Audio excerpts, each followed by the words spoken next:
В Нальчике на площади Абхазии каждую среду проходит ставший уже традиционным адыга-джегу. Участниками последнего Open Air по-кавказски стали более 600 человек. По приглашению молодежи Кабардино-Балкарии мероприятие на этот раз посетила делегация из Адыгеи, рассказывает Никита Маевский. Девушки в национальных платьях, парни в черкесках – это один из самых масштабных джег на площади Абхазии за последнее время. В общей сложности национальные игрища посетили несколько сотен человек.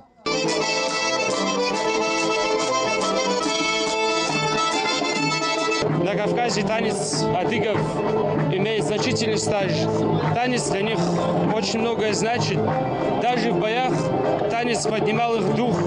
И мы, исходя из этого, хотим чтить наши обычаи, наши нравы, традиции наших дедов, наших отцов.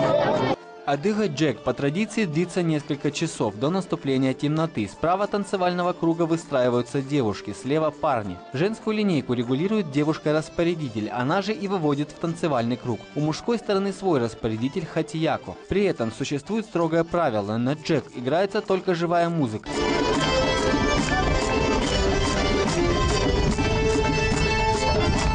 Нынешний адыга-джег отличается от предыдущих своей географией и массовостью. По приглашению активистов в Кабардино-Балкарию приехала молодежь из Адыгеи. Мы один народ, у нас один язык, одна душа, мы должны знать друг друга, мы должны слышать друг друга, слышать диалект каждого, должны взаимообогащать друг друга. Мне кажется, сегодня танец – это одно из основных таких элементов адыгской культуры, который сохранился в очень хорошем виде. И нам нужно не терять это, сохранять это и показывать друг другу. У нас разные танцы. У кабардинцев одни танцы, у западных адыгов немножко другие танцы. И нужно, чтобы мы знали друг друга, чтобы мы знали культуру и различия друг друга, в том числе танцы. По словам специалистов, для адыга-джег не существует жестких правил, а привычная строгость диктуется общей гармонией. Основные принципы на протяжении уже нескольких столетий остаются неизменными. Это уважение ко всем участникам, проявление своей индивидуальности. Кроме того, считается недопустимым занимать танцевальный круг слишком долго. Когда молодой человек танцует и девушки смотрят на него, они понимают, какой он мужчина в жизни, как он относится к женщине, как он относится к женщине в танце.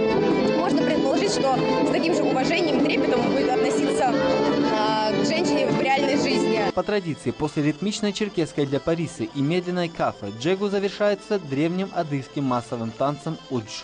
Мероприятие проводится каждую среду до наступления холодов. Никита Маевский, Муаед Катаев, Саид Талгуров. Новости дня.